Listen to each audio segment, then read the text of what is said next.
தேவனால் பயன்படுத்தப்பட ஒரு 3 காரியங்களை நாம் பார்க்க போகிறோம். இந்த 3 காரியங்களை செம்மையாக ஒரு முக்கோணம் போல, ஒரு ட்ரையாங்கிள் போல நம்முடைய வாழ்க்கையில் நம்ம கடைபிடிக்க ஆரம்பித்தால் நிச்சயமாகவே நம்ம கர்த்தரால் பயன்படுத்தப்படுவோம். ஏன்னால் கர்த்தர் பயன்படுத்துகிறது கனி உள்ள நபர்களை தான். கனி உள்ள மரம் ஆண்டவருக்கு ரொம்ப பிடிக்கும். நம்ம லைஃப்பில் அதிகமாக பயம் வருகிறதுனா கண்டிப்பாக அந்த 3 விஷயத்தை நம்ம கவனமாக கவனித்து விட்டால் நம்ம லைஃப்பில் உள்ள அந்த பயம், விசேஷமாக தேவன் என்னை பயன்படுத்துவாரா, கர்த்தர் என் மேலே பிரியமாக இருப்பாரா, நான் கர்த்தருடைய சித்தத்தை செய்ய முடியுமா, இப்படியெல்லாம் உங்களுக்கு ஒரு சந்தேகம் வருதுன்னா இன்றைக்கி இந்த அருமையான பதிவு உங்கள் ஆவிக்குரிய சந்தேகங்களை உங்களை விட்டு மாற்றி உங்களை கனி உள்ள ஒரு தேவ பிள்ளையாக, ஆவிக்குரிய ஒரு போர் வீரனாக, ஒரு யுத்த வீராங்கனைகளாக கர்த்தருடைய வார்த்தை நிச்சயமாக மாற்று என்பதில் எந்த சந்தேகமும் இல்லை. இன்றைக்கி நம்ம பார்க்க போகிறது ஒரு பெரிய ஆவிக்குரிய ரகசியம். அநேகருடைய வாழ்க்கையில் இன்றைக்கி பின்வாங்கி போனதுக்கு காரணம் என்ன, அது நம்மளுடைய லைஃப்பில் நடக்கக்கூடாதுன்னா நாம் என்ன செய்ய? அநேகர் பின்வாங்கி மட்டும் போகவில்லை, வியாதியினாலும் போராட்டத்தினாலும் பிசாசனுடைய சில அந்தகார போராட்டங்கள்னாலும் அவர்கள் மாற்றப்பட்டிருக்கிறாங்க. ஏன்னா அவர்களுடைய முன்னிலைமை நல்லா இருந்துச்சு, இப்போ பின்னிலைமை கேடுள்ளதாக இருக்கிறது.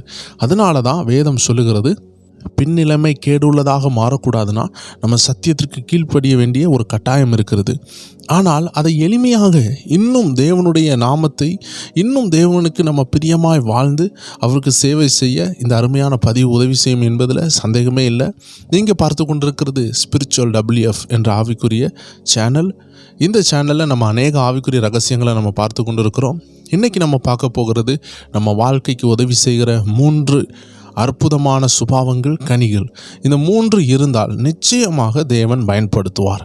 இன்றைக்கி அநேகருடைய கவலை என்னென்னா, என்ன தேவன் பயன்படுத்தலையே, எனக்கு எல்லாம் இருக்குதே, தேவன் என்ன பயன்படுத்த மாட்டேங்கிறாரே, நான் பரிசுத்தாவில் நிரம்பி இருக்கிறேன், அந்நிய பாஷை பேசுகிறேன், தீர்க்க தரிசனம் சொல்லுங்கிறேன், ஆனாலும் என்னை பயன்படுத்த மாட்டேங்கிறாரே, நைட்டெல்லாம் ஜெபிக்கிறேன், பைபிளை வாசிக்கிறேன், உபவாசம்லாம் போட்டுடுறேன், ஆனாலும் பயன்படுத்த மாட்டேங்கிறாரே. இப்படிலாம் பல கேள்விகள் நமக்கு வந்து கொண்டு இருக்கலாம். ஆனால் ஆதி காலத்தில் அப்போஸ்தலர்கள் வாழ்ந்த நாட்களில் அவர்களுக்கு பரிசுத்த ஆவியானவர் உணர்த்தி அவர்கள் ஒரு டிசிஷன் எடுக்கிறாங்க. எப்படிப்பட்ட டிசிஷன்? அவர்களுடைய அந்த கேம்பஸ்குள்ளாடி அவர்கள் வசித்த இடத்துல அந்த சர்விங் டியூட்டி அப்படின்னு சொல்லக்கூடிய அந்த விளம்பக்கூடிய அந்த சாப்பாடுகளை விளம்பக்கூடிய அந்த டியூட்டியை பெர்ஃபெக்டாக செய்யக்கூடிய, ஞானமாக செய்யக்கூடிய ஒரு 7 பேரை தேர்ந்தெடுக்கிறாங்க. அந்த 7 பேரையும் ஒரு குவாலிட்டி வைக்கிறாங்க. அதாவது ஒரு மருத்துவராக மாறி ஒரு ஆப்ரேஷன் பண்ணணுன்னா கண்டிப்பாக மருத்துவ சான்றிதழ் வேண்டும். அதே போல் வக்கீலாக இருந்தால் மட்டும்தான் அந்த வாதாடக்கூடிய அந்த காரியங்களை செய்ய முடியும். இந்த போலி வக்கீல், போலி டாக்டர்லாம் நம்ம பார்த்துருக்குறோம். இதே போல் கர்த்தருடைய காரியத்திலையும் போலியான நபர்கள் இன்றைக்கி இருக்கிறாங்க.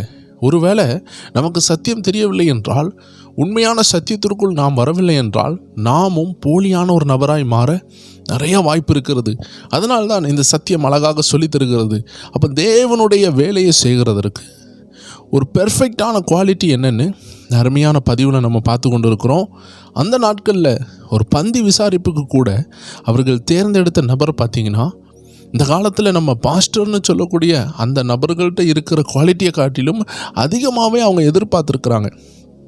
ஒரு பாஸ்டர்கிட்ட என்ன குவாலிட்டி, ஒரு அப்போஸ்தலர்கிட்ட என்ன குவாலிட்டி இருக்கணுமோ அந்த குவாலிட்டி அன்னைக்கு யார்கிட்ட இருந்திருக்குது? பந்தி விசாரணை பண்ண அந்த ஆட்கள்கிட்ட இருந்திருக்குது.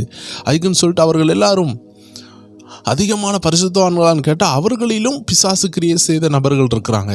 நீங்கள் அப்போஸ்தலர் நடவடிக்கைகள் 6வது அதிகாரத்தில் பார்த்தீங்கன்னா இந்த ஞானமான செயல்பாடை செய்கிறாங்க. 7 பேரை பிரித்தெடுக்கிறாங்க, நல்ல சுபாவம் உள்ள. ஆனால் அதுக்கு முந்தின சாப்டர் 5வது சாப்டரில் அனனியா சபிரால் தேவனால் பரிசுத்த ஆவினால் என்ன செய்யப்பட்டாங்க? அவங்க ஜீவன் எடுக்கப்பட்டது. அவர்களுடைய சரீரத்துக்குள்ளாடி மரணம் உண்டானது. காரணம், அவர்கள் ஆண்டவருக்கு முன்னாடி பொய் சொன்னாங்க. ஸோ அங்கே கெட்டவர்களும் இருந்தாங்க, பிசாசுக்கு இடம் கொடுத்தவங்களும் இருந்தாங்க, பரிசுத்த ஆவியானவருக்கு கீழ்ப்படியாதவர்களும் இருந்தாங்க. ஆனால் அதன் மத்தியில் ஒரு சிலர் எப்படி இருந்திருக்காங்கன்னு பாருங்கள். அந்த 7 பேரை சூஸ் பண்ணாங்க பார்த்தீங்களா? அவங்க எப்படிப்பட்டவர்கள்னு வேதம் தெளிவாக சொல்லுகிறது. அதே அப்போஸ்தலர் நடபடிகள் 6வது அதிகாரம் 3வது வசனம் சொல்லுகிறது, ஆதலால் சகோதரரே, பரிசுத்த ஆவியும் ஞானமும் நிறைந்து நற்சாட்சி பெற்றிருக்கிற 7 பேரை உங்களில் தெரிந்து கொள்ளுங்கள். அவர்கள் இந்த வேலைக்காக ஏற்படுத்துவோம். நம்ம அவர்களை அப்பாயிண்ட் பண்ண போகிறோம். we are going to elect them for this special duty. இந்த தனிப்பட்ட வேலைக்காக நம்ம அவர்களை அப்பாயிண்ட் பண்ண போகிறோம், அவர்களை செலக்ட் பண்ண போகிறோம். அதனால் இந்த 3 குணம் உள்ள நபர்களை நம்ம தேடுவோம். என்ன குணம்? முதலாவது பரிசுத்த ஆவியினால் நிரப்பப்பட்டவங்க, 2வது ஞானத்தினால் நிரப்பப்பட்டவங்க, 3வது நற்சாட்சியினால் நிரப்பப்பட்டவங்க. அப்போ நம்ம லைஃப்பில் 3 காரியங்களை பற்றி கொள்ள வேண்டும் என்று இந்த வசனம் மூலமாக நமக்கு நல்லா புரிகிறது. அன்னைக்கு பந்தி விசாரிப்பு காரியங்களை செய்த அந்த 7 பேருனுடைய சுபாவம் எப்படி இருந்திருக்கு பாருங்கள். பரிசுத்த ஆவியினால் நிரப்பப்பட்டிருக்கு, 2வது ஞானத்தினால் நிரப்பப்பட்டிருக்கு, 3வது நல்ல சாட்சி, குட் டெஸ்டிமனி, அவர்களுக்கு நன் சாட்சி இருந்தது. அப்போ இந்த 3 உள்ளவர்களை தான் என்ன செய்கிறாங்க? செலக்ட் பண்ணுறாங்க. இப்போ இந்த 3 உள்ளவர்கள் அந்த பந்தியை விசாரிக்கும் பொழுது அங்கே என்ன நடக்கும் பார்த்தீங்கன்னா, பொறாமை இருக்காது. ஏன்னா அவங்களுக்கு என்ன இருக்குது? நற்சாட்சி இருக்குது. யாரும் கெட்ட வார்த்தை போட மாட்டாங்க. ஒருத்தருக்கு கூட விட்டு கொடுக்குறவங்களா இருந்திருக்காங்க. ஒருவேளை சாம்பாரை அப்படியே சர்விங் பண்ணிட்டு வராங்க, ஊற்றின இடத்துல திரும்பியும் ஊற்றிட்டு வரும்பொழுது நம்ம ஆட்களாக இருந்தால் என்ன செய்வாங்க? அங்கே ஊற்றியாச்சு, அங்கே ஊற்றாதுன்னு சொல்லிட்டு அவங்களுடைய பேச்சில் என்ன தெரியும்? கத்துவாங்க. ஆனால் அங்கே இருந்தவர்கள் அப்படி இல்லை, நற்சாட்சி உடையவர்களாக இருந்திருக்கிறாங்க, ஞானமாக இருந்திருக்கிறாங்க. ஒருவேளை ஊற்றின இடத்துல சாம்பாரை ஊற்றி கொண்டு ஒரு ஆள் இருந்தாலும் என்ன செஞ்சுருப்பாங்க நீங்கள் யோசித்து பாருங்கள். நல்ல சாட்சி உடையவங்க, வெளியே கத்த மாட்டாங்க, அவர்களுக்கு ஞானம் இருக்குது. கிட்டத்தில் போய் சொல்லுவாங்க, இந்த இடத்துல ஊற்றியாச்சு, இங்கே ஊற்ற வேண்டாம் பிரதர், அங்கே ஊற்றுங்கன்னு சொல்லுவாங்க. இந்த மாதிரி அவருடைய பண்பாடுகள் அருமையாக இருந்தது. மற்றவர்கள் பார்க்கும் பொழுது அவர்களிடத்துல சாட்சி இருந்தது. இப்போ இவர்களுடைய வீடுகளில் நம்ம சென்று போய் பார்த்தோம்னா நற்சாட்சி இருக்கும். அந்த வீட்டில் சண்டை இருக்காது. கண்டிப்பாக ஏதாவது ஒரு மெயினான விஷயம் இல்லை கோபமே வந்தாலும் எல்லாரும் உட்காந்து ஒரு இடத்துல கூட்டு வந்து எல்லாரும் தயவுசெய்து வாங்க, நான் ஒரு முக்கியமான விஷயத்தை சொல்ல போகிறேன்னு சொல்லி அவங்க வீட்டில் ஒரு கோபமான விஷயத்தை கூட சாந்தமாக கொண்டு போகிற நபர்களாக அவர்கள் இருந்திருக்கிறாங்க. சரி, இதில் இன்றைக்கு உள்ள காலத்திற்கும் அன்னைக்கு உள்ள இந்த 3 சுபாவத்திற்கும் என்ன வித்தியாசம் படுகிறதுன்னு நீங்கள் பார்த்தீங்கன்னா, பரிசுத்த ஆவியை பெற்றவர்கள் நிறைய பேர் இருக்கிறாங்க. ஆனால் இன்றைக்கி உள்ள பிரச்சனை என்னன்னு பார்த்தீங்கன்னா, அவர்கள்ட்ட ஞானம் இருக்காது. எதை எப்படி செய்யணுன்னே தெரியாது, யார்கிட்ட எதை சொல்லணும்னு தெரியாது. எல்லாம் மாற்றி மாற்றி சொல்லி இன்றைக்கி பிரச்சனைகளை நம்மளால் பார்க்க முடிகிறது. அதனுடைய முக்கிய காரணமே நம்மள்கிட்ட பரிசுத்த ஆவியானவர் இருக்கிறார், ஆனால் ஞானம் இல்லை. யோசிக்கலாம், பரிசுத்த ஆவியானவர் இருந்தும் ஞானம் எப்படி இல்லாமல் போனது அப்படின்னு யோசித்தீங்கன்னா, தேவன் நமக்கு ஃப்ரீ வில்னு ஒன்று கொடுத்துருக்கிறார், சுயசித்தம். அதனால தான் அந்த ஏதேன் தோட்டத்தில் தேவனே இருந்தாலும் பிசாசி தடுக்கவில்லை. ஏன்னா தேவன் எதிர்பார்த்தது, என் பிள்ளைக்கு நான் சொல்லி கொடுத்துருக்கிறேன், அதை கடைப்பிடிக்கட்டும். என் பிள்ளைகிட்ட நான் சொல்லாமல் இருந்தால் தானே பிரச்சனை. நான் இந்த எல்லா பழங்களையும் சாப்பிடுங்க, இதை ஒன்றும் சாப்பிடாதீங்கன்னு சொல்லியிருக்கிறேன், அதற்கு கீழ்ப்படியட்டும். என் பிள்ளை நல்ல பிள்ளை, என் பிள்ளைக்கு மேலே நான் நம்பிக்கையற்றவனாக இருக்கக்கூடாதுன்னு சொல்லிட்டு தான் அவர் வெளியே போனார். அதுக்குள்ளாடி பிள்ளை என்ன செஞ்சுட்டு நம்பிக்கை துரோகம் பண்ணிட்டு, அதான் மேவால் என்ன செஞ்சாங்க? நம்பிக்கை துரோகம் பண்ணாங்க. ஆண்டவர் ஒருவேளை அதை சுற்றிலும் ஒரு வேலையை அடைச்சிட்டு போயிருந்தாருன்னா, ஆண்டவர் அந்த பிள்ளையில நம்பலை, அந்த பிள்ளைகளோட அன்பு மேலே சந்தேகப்பட்டிருக்காருன்னு தான் அர்த்தம். ஆனால் ஆண்டவர் பிள்ளைகளை முழுக்க முழுக்க நம்பினதுனால தான் என் பிள்ளைகள் கீழ்ப்படிவாங்கன்னு தான் வெளியே போனார். போனால் சாத்தான் என்ன செஞ்சிட்டான்? அவங்க சுய சித்தத்தை யூஸ் பண்ணிட்டான். தேவ ஜனங்களே, ஆண்டவர் நம்மளை கட்டாயப்படுத்த மாட்டார், நமக்கு சுய சித்தம் தந்திருக்காரு. அப்போ அந்த இடத்துல ஆதாம் ஏவாளும் ஆண்டவரை நேசித்து தேவ கட்டளை கீழ்ப்படி இருந்தால் பிசாசு ஜெயித்திருப்பாங்க. இதே போல தான் நமக்குள்ள பரிசுத்த ஆவியானவரே இருந்தாலும் ஞானமாக நடக்காதுன்னு சொல்லி நம்மளை வற்புறுத்த மாட்டார். ஆண்டவர் முதலாகவே நமக்கு சொல்லி தந்துடுவார், இதுதான் ஞானம், இது ஞானம் இல்லாத விஷயம். ஒரு பந்தி விளம்புறதுல ஓய்ன்னு கத்துறதும் கெட்டார்த்தம் போடுறதும் முறுமுறுக்கிறதும் ஞானமற்ற விஷயம், இது எல்லாருக்கும் தெரியும். ஆனால் பொறுமையை இழந்து ஏன் அங்கே ஊற்றியாச்சு, இங்கே ஊற்று, அதை செய், இதை செய், எப்படி கத்திக்கிட்டு இருப்பாங்க. காரணம் என்ன? அவருக்கு நன்கு தெரியும் இது ஞானமற்ற விஷயம் தெரியும், ஆனால் பொறுமை இல்லை. பொறுமை இல்லாதனால என்ன நடக்குது? கத்தல் உண்டாகுது, கடைசியில் சண்டை உண்டாகும், ஏதாவது ஒன்று நடக்கும். சீக்கிரமாக சாம்பார் தீர்ந்துன்னா அங்கே பெரிய சண்டையே உண்டாகும், ரகலே உண்டாகும். தேவ ஜனங்களே, இதிலிருந்து என்ன புரியுதுன்னா, பரிசுத்த ஆவியானவர் நமக்குள்ளே இருந்தாலும் சுயசித்தம்னு ஒன்று இருக்குது. பொறுமையாக இருக்கிறதுக்கு நம்ம வாயை ஆண்டவர் பிடிச்சி காந்தம் போல் இழுக்க மாட்டார், நம்ம தான் விட்டு கொடுக்கணும், நம்ம தான் பொறுமையாக இருக்கணும். ஏன்னா சுயசித்தம் நம்ம கையில் இருக்குது. ஆண்டவர் நம்மளை நம்புகிறார், நம்ம உண்மையாக வாழ்வோம் நம்புகிறதுனால நம்ம வாயை என்ன செய்யலை, ஒட்டி கொள்ள வைக்கல. இல்லைன்னா அவர் நினச்சாருன்னா நம்ம நாக்கை ஒட்ட வச்சுக்கிடுவார், வாயை திறக்க விடாமல் வச்சுக்கிடுவார். ஆனால் அவர் அதை செய்யலை. நம்மளை நம்புகிறதுனால நம்ம பிள்ளை கெட்டாரத்தை போட மாட்டான், நம்ம பிள்ளை சண்டை போட மாட்டான், நம்ம பிள்ளை சாட்சி கட்டத்தனமாக நடக்க மாட்டான்னு அவர் நம்மளை நம்பி விடுகிறார். ஆனால் நம்ம என்ன செஞ்சுருவோம்? அதை செய்கிறோம். ஸோ இப்போ என்ன பிரச்சனைனா, சிலர்கிட்ட பரிசுத்த ஆவியானவர் இருக்கிறாரு, அந்நிய பாஷை இருக்குது, தீர்க்க தரிசனம் இருக்குது, ஆனால் ஞானம் இல்லை. சிலர்கிட்ட பரிசுத்த ஆவியானவருடைய அந்த நிறைவுலாம் இருக்காது, அந்நிய பாஷையும் இருக்காது, ஆனால் நல்ல ஞானம் இருக்கும், நல்ல சாட்சி இருக்கும். ஒருவேளை உங்கள்கிட்ட நல்ல ஞானம் இருக்குது, நல்ல சாட்சி இருக்குது, ஆனால் பரிசுத்த ஆவியின் நிறைவு இல்லைன்னா சாத்தான் உங்கள்கிட்ட விளாண்டுருவான். இந்த மூணில் எது இல்லாட்டியுமே சாத்தானால் விளையாட முடியும், சாத்தான் உங்களை ஏமாற்ற முடியும். அதனால தான் அந்த காலத்து அப்போஸ்தலர்கள் என்ன செஞ்சாங்க? 3 விஷயத்தை தேர்ந்தெடுத்தாங்க. நல்ல கோதம்பை என்ன செய்வாங்கன்னா, அப்படி புடைச்சி எடுக்கும் பொழுது அதில் உள்ள எல்லா தூசி துவல்கள் எல்லாம் போயிடும். அதே போல் அவர்கள் சுலவில் புடைச்சி எடுத்தது போல் எது தேவை, ஒரு ஊழியத்தை செய்ய எது தேவை, தேவனுக்கு பிரியமாக வாழ என்ன தேவையாக இருக்குதுன்னு சலித்து எடுத்ததுன்னா அந்த 3 விஷயம். பரிசுத்த ஆவியின் ஞானமும் நற்சாட்சியும், இந்த 3 விஷயம் தேவையாக இருக்கிறது. ஏன்டா நற்சாட்சி நிறையா இருக்குதுன்னு சொன்னீங்கன்னா, உங்கள்கிட்ட ஞானம் இல்லைன்னா எல்லாருக்கும் கீழ்ப்படிஞ்சுக்கிட்டு இருப்பீங்க. நான் ரொம்ப நல்லவன் பிரதர், இல்லை நான் ரொம்ப நல்லவா பாஸ்டர் அப்படின்னு நீங்கள் சொல்கிறீங்கன்னா, யார்கிட்ட எப்படி நல்லவங்களாக இருக்குன்னு யோசிக்கணும். சிலர் ரொம்ப நல்லவங்களாக இருப்பாங்க, ஆனால் என்ன செஞ்சுருவாங்க, பைக்கில் லேடிஸை கூப்பிட்டு ஏற்றிட்டு அங்கே இங்கேயும் சுற்றி தொடங்கிடுவாங்க. ரொம்ப நல்ல பிரதராக இருப்பாங்க, ஆனால் சபை ஊழியம் தேவ சித்தம்னு வரும்பொழுது நீங்கள் நல்லவங்களாக இருந்தாலும் ரோட்டில் உள்ளவங்க என்ன சொல்லுவாங்க, அந்த பாரு பொம்பளையை கூட்டிகிட்டு அலையிறான், அடுத்தவங்க ஒய்ஃபெல்லாம் கூட்டிகிட்டு அலையிறான் அப்படின்னு சொல்லிடுவாங்க. இதுதான் இன்றைக்குள்ள ஆபத்தான விஷயம். இவங்க பாவம் பஸ் இல்லைன்னு சொல்லிட்டு என்ன செய்வாங்க, ஒரு 2-3 பேரை சபையிலேருந்து கூப்பிட்டு போய் விட்டுட்டு வருவாங்க. உலகம் சொல்லும், இப்போ தான் ஒருத்தியை கூப்பிட்டு போயிட்டு வந்தால் இப்போ 2வது இன்னொருத்தியை கூப்பிட்டு போகிறான், இவனுக்கு என்ன இப்படி சுற்றிக்கிட்டு இருக்கான், இந்த மாதிரி பேச தொடங்குது உலகம். கிண்டல், அவங்கள அசிங்கமாக பேசுகிறது. ஸோ நம்ம எப்படி ஞானமாக இருக்க வேண்டும்? அப்போ அந்த இடத்துல ஒரு ஆட்டோ பிடிச்சி அந்த 3 சகோதரிகளையும் இப்போ விடுறது எவ்வளோ உத்தமம், இல்லை என்றால் ஒரு காரில் கொண்டு போய் விடுறது எவ்வளோ உத்தமம், பைக்கை அவாய்ட் பண்ணுறது. ஸோ இப்படி சில விஷயங்களில் நம்ம ரொம்ப நல்லவங்களாக இருப்போம். ரொம்ப நல்லவங்களாக இருக்கிறதுனாலையும் நமக்கு ஞானம் இல்லாமல் இருந்தால் ஆபத்தாய் மாறிவிடும். அதான் வேதம் சொல்லுகிறது. நீங்கள் ரொம்ப நல்லவங்களாக இருந்தீங்கன்னா நற்சாட்சி உடையவர்கள், ஆனால் ஞானம் இல்லை அப்படின்னாலும் ஆபத்து. இப்போ நீங்கள் பாருங்கள், உங்கள்கிட்ட பரிசுத்த ஆவி இருக்குது, நல்ல சாட்சி இருக்குது, ஆனால் ஞானம் இல்லை, அதுவும் ஆபத்து தான். இப்போ உங்களுக்கு ரொம்ப ஞானம் இருக்குது, ஆனால் பரிசுத்த ஆவி இல்லை, அதுவும் ஆபத்து.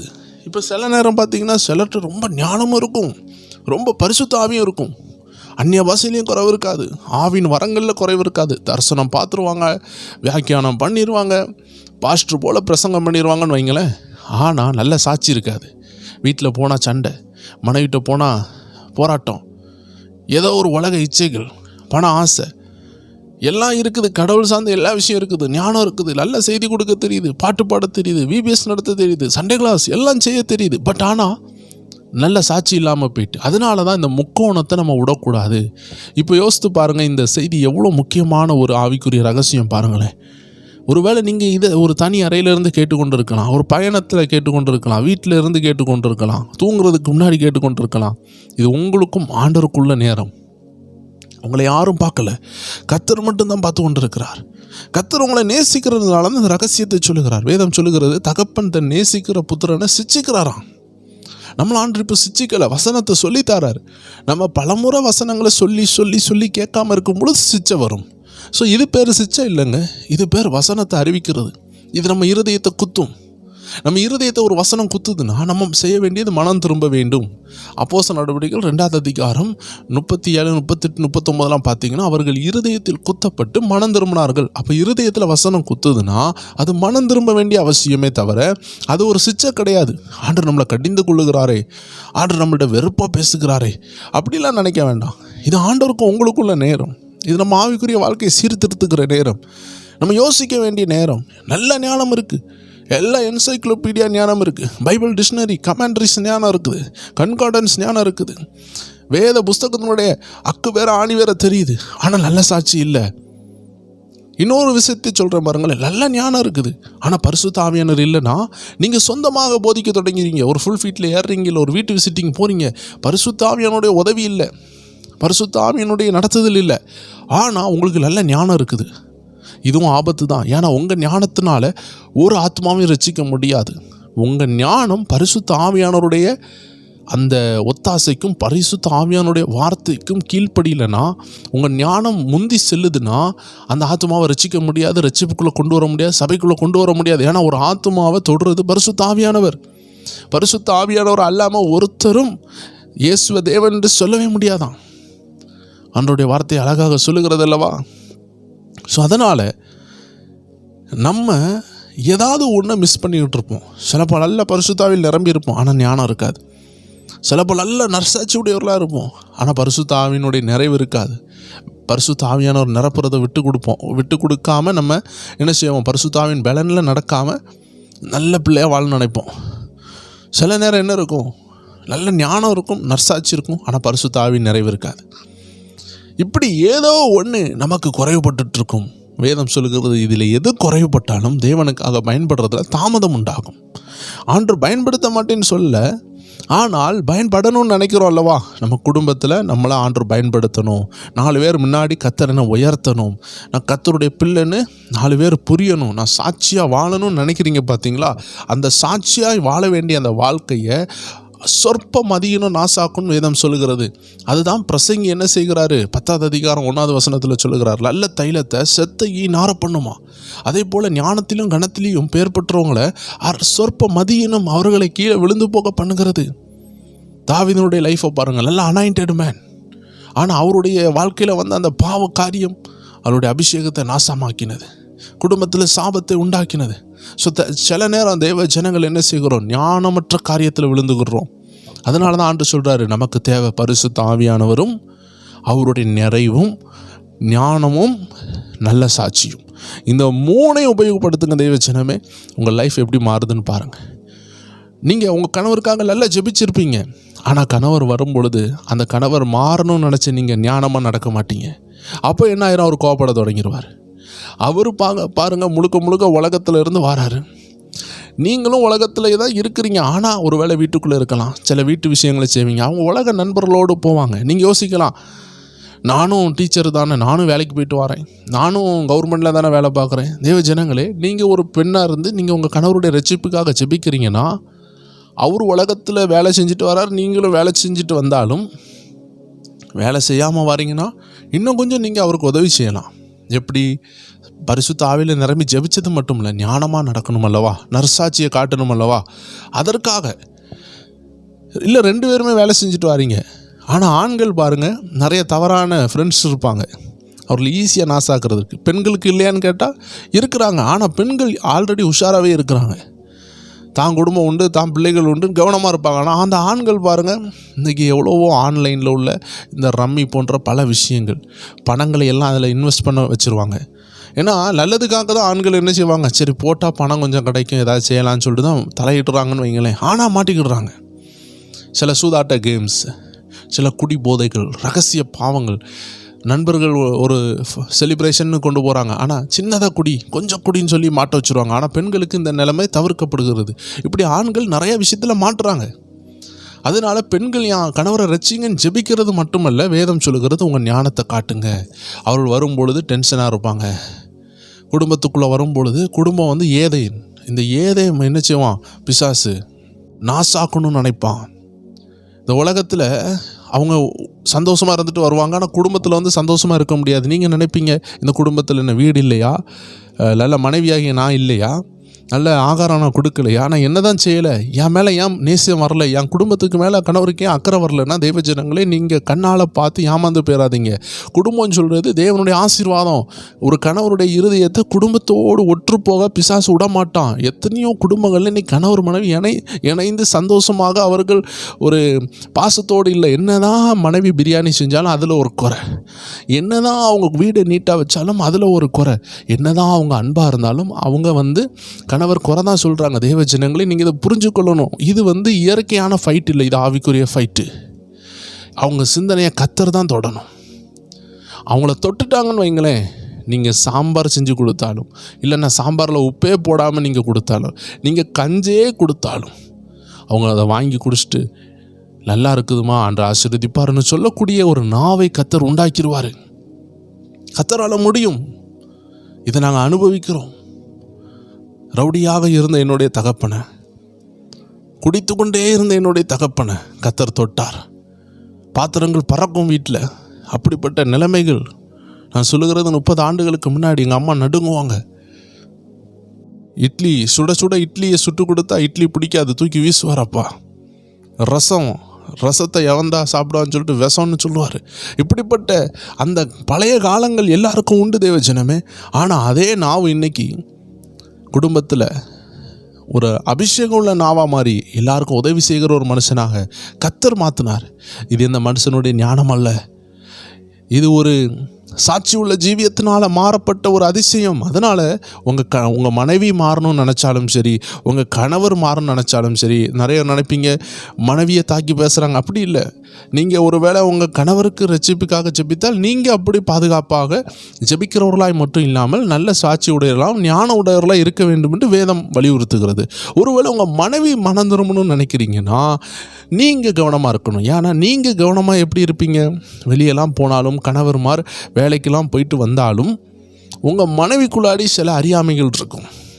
நீங்கள் யோசிப்பீங்க, நான் தானே வேலைக்கு போயிட்டு வரேன், இவள் வீட்டிலே தானே இருக்கிறா, இவன் என்ன ஆம்பளைகள் மாதிரி கெட்டு போகிறதுக்கு வாய்ப்பு இருக்குதா, எனக்கு குடிக்கிறதுக்கு வாய்ப்பு இருக்குதா? ஒன்றும் இல்லை, வீட்டுக்குள்ளே தானே இருக்கா.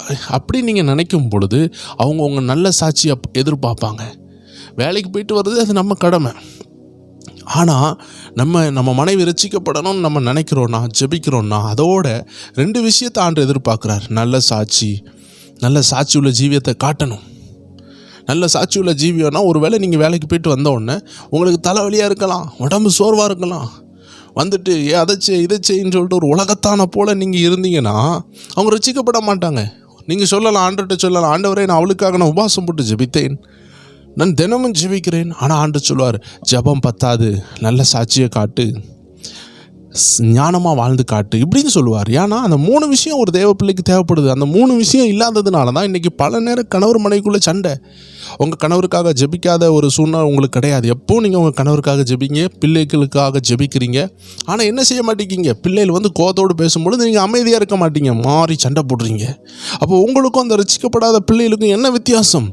அதனால தான் ஆண்டு சொல்கிறாரு, உங்கள் ஞானத்தை காட்டுங்க, உங்கள் நல்ல சாட்சியை காட்டுங்க, அன்பை காட்டுங்க.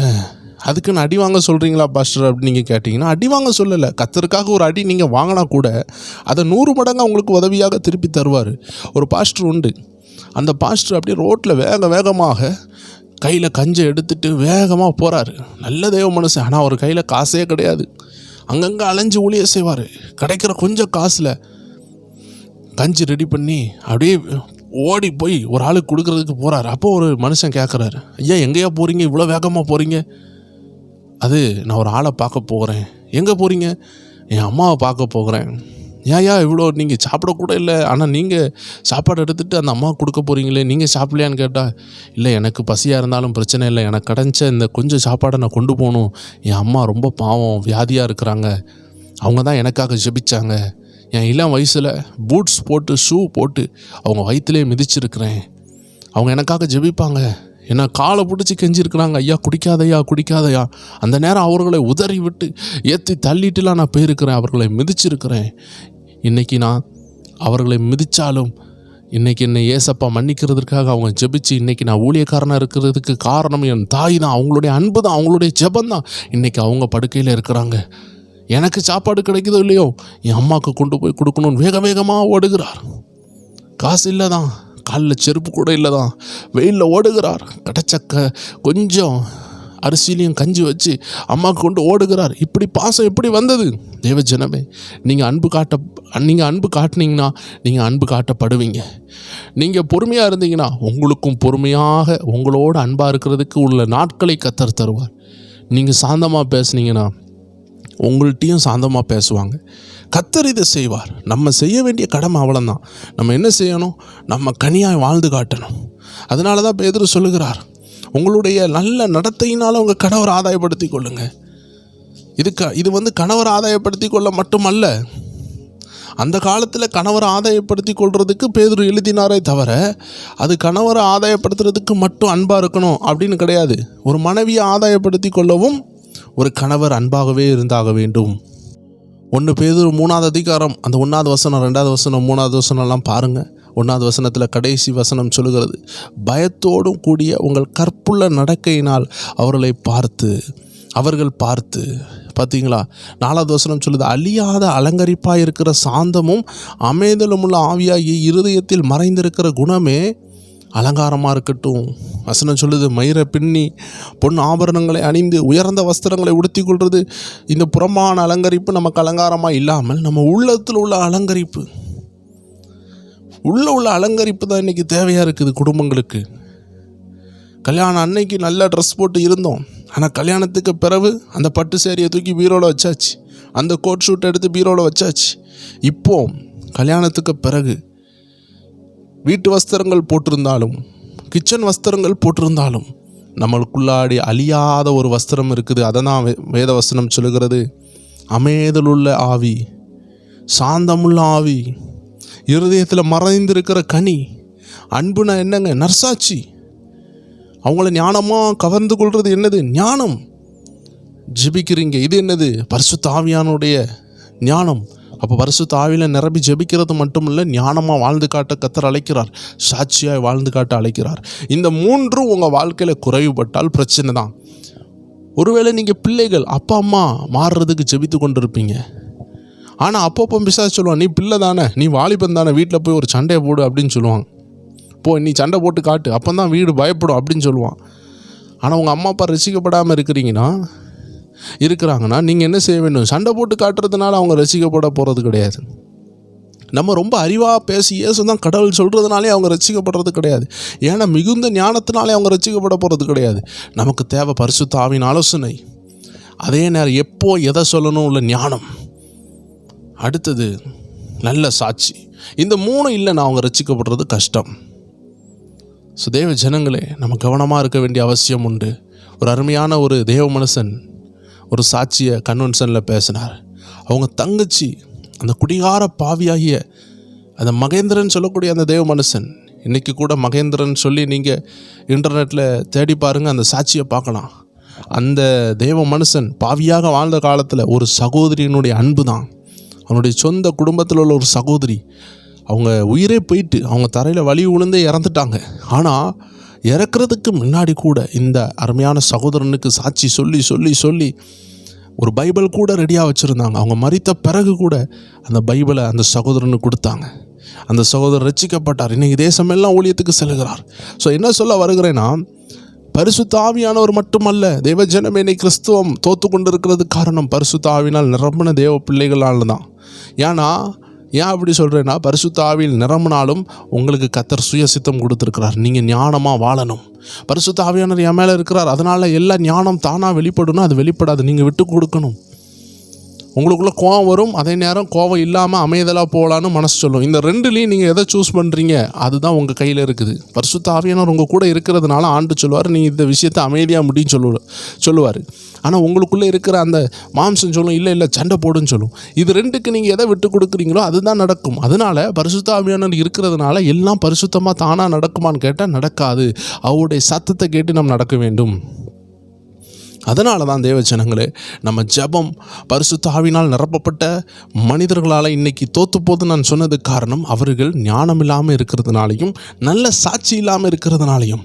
இன்றைக்கி ஒரு கிறிஸ்தவ வீடை பாருங்கள், அங்கேயும் ஒரு குடிகார வீட்டில் உள்ள சண்டை இந்த கிறிஸ்தவ வீட்லேயும் நடக்குது, அடிதடி நடக்குது, பொன் பொருள் ஆசைகள் இருக்குது, எல்லா கொடுமைகள் இருக்கிறது, வரதட்சணை கொடுமைகள் இருக்கிறது, ஆடம்பரங்கள் இருக்கிறது, மாமியார் பிரச்சனைகள் இருக்கிறது, மருமக பிரச்சனைகள் இருக்கிறது, ஏசப்பா பிள்ளைன்னு சொல்லி இதெல்லாம் இருக்கிறது காரணம் அவர்கள் சத்தியத்திற்கு விட்டு கொடுக்காததுனாலையும் சத்தியத்தை ஒழுங்காக புரியாததுனாலையும் சாத்தான் அவர்களை என்ன செய்கிறான்? ஒரு பொம்மையை போல் விளையாண்டு கொண்டிருக்கிறான். நான் விசுவாசிக்கிறேன், இதை கேட்டுக்கொண்டிருக்கிற ஒருவரை கூட சத்ருவானவனால் ஜெயிக்க முடியாது. ஏன்னா நீங்கள் இனி பரிசுத்த ஆவியினால் நிரப்பப்பட்டவர்களாய் மட்டுமல்ல, ஞானத்தினால் நிரப்பப்பட்டவர்களாயும் நல்ல சாட்சி உடையவர்களாக இருப்பீங்க. பரிசுத்த ஆவியானவர் உங்கள் கூடவே இருப்பார். கொண்டு தான் அவர் செய்வார். அங்கே எத்தனை பேர் இருந்தாங்க, ஆனால் இந்த 3 காரியமும் சேர்ந்து இருந்த 7 பேரை தான் அங்கே பயன்படுத்தினாங்க, பந்தி விசாரிப்பில் போட்டாங்க. அதே போல் இன்றைக்கி 1000 கிறிஸ்தவர்கள் இருக்கலாம், ஆனால் இந்த 3 கனியும் சேர்ந்து பரிசுத்த ஆவியினால் நிரம்பி ஞானத்தினால் நிரம்பி நல்ல சாட்சி உடையவர்களாக இருக்கிற உங்களை தான் கர்த்தர் பயன்படுத்த போகிறார். இன்னும் உங்களுக்கு வசனத்தினுடைய ஆதாரத்தை தரேன், நீங்கள் அதை வீட்டில் பொறுமையாக வாசித்து பாருங்கள். அப்போஸ்தலர் நடபடிகள் 6ஆம் அதிகாரத்தில் 1 - 7 வரைக்கும் நீங்கள் வாசித்து அதோட ரகசியங்களை பெற்றுக்கொள்ளுங்கள். நான் நிச்சயமாக நம்புகிறேன் இந்த 3 காரியங்கள் உங்கள் ஆவிக்குரிய வாழ்க்கையை மாற்ற ரொம்ப பிரயோஜனமாக இருக்கும்னு நான் நம்புகிறேன். நான் இதில் ஒரு சில விஷயங்களை தான் நம்ம பேசியிருக்கிறோம். இது வாழ்க்கைக்கு ரொம்ப பிரயோஜனமான விஷயம். இதை நீங்கள் யூட்டிலைஸ் பண்ணி பாருங்கள், உபயோகப்படுத்தி பாருங்கள். பரிசுத்த ஆவியில் நிரம்புற நீங்கள் ஞானமாக செயல்படுங்க. ஞானமாக செயல்படுற நீங்கள் நல்ல சாட்சியை விட்டுறாதீங்க. எனக்கு பாடம் கற்பித்த ஒரு தேவ மனிதர், என்னுடைய பிரின்சிபால் அடிக்கடி சொல்வார், வென் டெஸ்டிமனி லாஸ் எவ்ரிதிங் லாஸ்ன்னு சொல்லுவார். அப்படின்னா என்ன, நமக்கு பணம் போகும்பொழுது ஒன்றும் போகலை, நமக்கு ஆரோக்கியம் போகும்பொழுது கொஞ்சம் போயிருக்கு, ஆனால் நம்ம சாட்சி கெட்டு போச்சுன்னா எல்லாமே போச்சு. வென் மணி லாஸ் நத்திங் லாஸ்ன்னு சொல்லுவார். வென் ஹெல்த் லாஸ் சம்திங் லாஸ்ன்னு சொல்லுவார். வென் டெஸ்டிமனி லாஸ் எவ்ரிதிங் லாஸ்ன்னு சொல்லுவார். தேவ ஜனங்களே, அதனால் நம்ம சாட்சி கெட்டு போகாமல் இருக்க கர்த்தர் உதவி செய்வாராக. இன்றைக்கி பைபிளில் பரிசுத்த ஆவியினால் நிரப்பப்பட்ட சிம்சோன் இருக்கிறாரு, வேதத்தில் பிசாசுகளை விரட்டிய யூதாஸ் காரியோத் இருக்கிறாரு. இவங்க எல்லாம் ஞானம் இல்லாமல் பிசாசுக்கு இடம் கொடுத்து நற்சாட்சியை இழந்ததுனால தான் இவர்கள் பரிதபிக்கப்பட்டவர்களாக. சிம்சோனை பாருங்கள், கண்கள் பிடுங்கப்பட்டவனாக சின்ன வயசுலேயே மரித்தார். யூதாஸ் காரியோத் ஒரு பெரிய அப்போஸ்தலனாக மாறி தோமாவை போல் இந்தியாவுக்கு வந்த அந்த தோமாவை போல் ஏதோ ஒரு தேசத்தை கலக்க வேண்டிய அந்த யூதாஸ் காரியோத் நாண்டு கொண்டு செத்தார். காரணம் என்ன? பரிசுத்த ஆவி இல்லையா? கூட தான் இருந்தாங்க, இயேசு அவர்கள் மேல் ஊதவில்லையா? சிம்சோன் மேலே பரிசுத்த ஆவியானவர் இறங்கவில்லையா? இறங்குனாங்க. ஆனால் பரிசுத்த ஆவியானவர் யாரையும் கட்டாயப்படுத்த மாட்டார். அவர் ரொம்ப அன்பானவர், ரொம்ப சாந்தமானவர். அவர் ஞானமாக நடக்க விரும்புகிறார், ஆனால் யாரையும் கட்டாயப்படுத்த மாட்டார். ஸோ இதிலிருந்து நமக்கு புரிய முடிகிறது, ஞானம் தேவை, நற்சாட்சி தேவை, பரிசுத்த ஆவி தேவை. இந்த ஞானம் இருந்தால் பைபிளை வாசிக்க வைக்கும், பரிசுத்த ஆவியானவர் இருந்தால் அதுக்கு விளக்கத்தை சொல்லி தருவார், நல்ல சாட்சி இருந்தால் நீங்கள் படித்ததையும் கட்டுறதையும் வாழ்ந்து காட்டுறதுக்கு அது உதவியாக இருக்கும். ஸோ இந்த 3 விஷயங்களையும் கர்த்தர் நம்மளோடு பேசியிருக்கிறார். இதன் மூலமாக நீங்கள் ஆசீர்வதிக்கப்பட்டிருந்தால் அநேகருக்கு பகிருங்கள். கர்த்தர் உங்களை ஆசீர்வதிப்பாராக. மீண்டும் நம்ம சந்திக்கலாம். எல்லா செவ்வாய்க்கிழமையும் எல்லா வியாழக்கிழமையும் நம்மளுடைய ஸ்பிரிச்சுவல் WF சேனலில் 9 மணி அளவில் நல்ல பதிவுகள் உண்டு. அதை மிஸ் பண்ணக்கூடாதுன்னா ஸ்பிரிச்சுவல் WF சேனலுடைய வாட்ஸ்அப் சேனலில் இணைஞ்சு கொள்ளுங்கள். அந்த லிங்க் உங்களுக்கு நல்லபடியாக கிடைக்கும். மீண்டும் வேறு நிகழ்ச்சியில் சந்திக்கலாம். God bless you.